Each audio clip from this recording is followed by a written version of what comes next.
We continue today's press conference with head coach Pascal Jansen. If you have any questions, please raise your hand. We'll kick it off with Christian. Coach, good to see you again. Just obviously a little bit of a break there in between the last game and now coming into the game against St. Louis. I'm curious what your message was to the guys going into that break and how you kind of keep them, the guys that aren't going to their national teams, how do you keep them engaged so that they're ready to come back? Yeah, it's always an interesting time because you might think, okay, we're going to relax a little bit, but it's finding the right balance between relaxing a little bit because you have a few days off, but also keeping everybody focused in making their own personal progress during the break in season. So that's something that we're always looking for, finding the balance between both worlds. I think we managed that quite well. We were able to train with a proper group also, even though a few guys had to travel abroad for the national team activities. But it was also a moment to reflect, of course, and look at the 5 games that we played so far. That is something that we'll go into more detail once St. Louis game is played, because now everybody's back since today, so we can look into that as well. But also, like I said, reflecting on that last game against Miami, because that was an interesting one from several perspectives. So finding the right balance is maybe to summarize it. Looking back and reflecting, I guess, individually, focusing on Nico for a second, he's obviously had such a strong start to the year. I'm kind of curious what sense you've gotten of what's made him so successful this season. Was it just comfortability? Is it, is this just the player you guys expected when he got here in July of last year? What, what do you kind of make of the success so far? Well, we hope he's going to get better, even. Obviously, he has had a good start, so has the rest of the team. I think there's something hidden in having a good start, as in coming from a preseason and being with the team from the start. The knowledge, of course, of knowing each other from last season also. So there's a few things.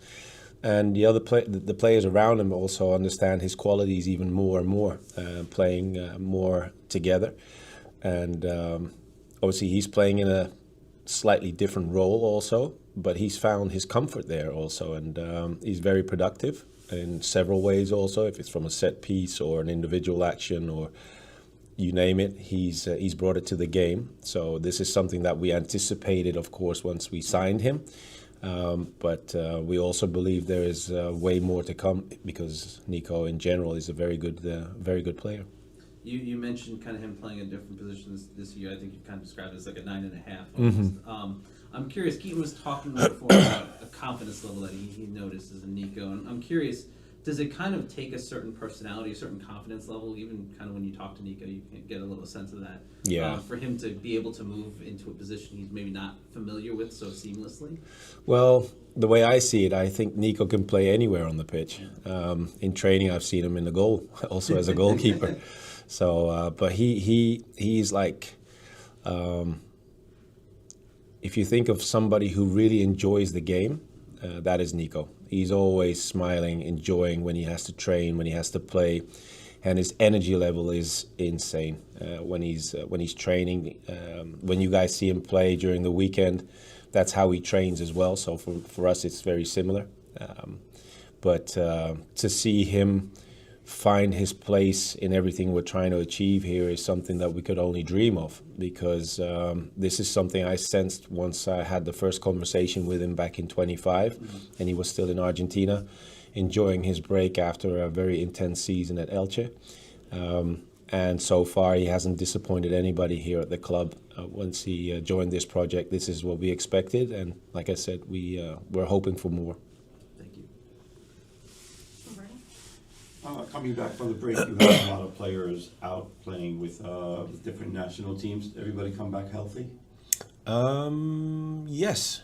Everybody was on pitch again today. Also, the youngsters came back. The only one that has come back with an injury is Drew Bayer, and unfortunately, Drew will be out for quite some time. Can you elaborate a little bit more what happened? In one of his games for the national team, he had a moment with his knee, flew back the next day to the US, went to the hospital the day after in order to get the imaging done, and unfortunately it seems like a severe injury which will keep him off feet for quite a while. That's awful. So how do you cover for Tavon? How? Yeah, When Drew is not available, you mean? Yeah, exactly. Yeah, of course. No, we have Tana who can play there. We're very fortunate with a guy like Tana because he can play in the middle and on the sides. So that is for us the alternative in order to help Tay and have backup for Tay. And we're also looking at other possibilities within training. Kai Turin is also a player that has played right fullback for the national team and in Melbourne as well. So that is also one of the options that we have as a standby. Okay. I would presume that trying after the loss of Miami, you'd want to get back on the field immediately and play your next game. But of course, you have, the 10-day break or more, right? 2-week break. So how do you deal with that, and how do you get the team ready for St. Louis? Yeah, that's like I said just now. It's always tough because when you lose, you want to get back at it as soon as possible. However, we had to deal with the national team break, and like you said, Roberto, there's a few guys that had to travel immediately after the game that we played against Miami. So we have to make sure we find a good balance in who we do talk to once we get back into the club for the days that we had in training. But it's also putting it in perspective going forward into the next sequence of games. So St. Louis is for us now priority number one. And as I mentioned, we'll have a review, I think it's on Tuesday somewhere, to have a look at the 5 games that we played in the beginning of the season and the key takeaways going further into the season. But prioritizing St. Louis is something that we do now. Thank you. Jumping over to the Zoom, let's go with Christian. Hi, Coach. This is the first of 2 back-to-back games at Citi Field.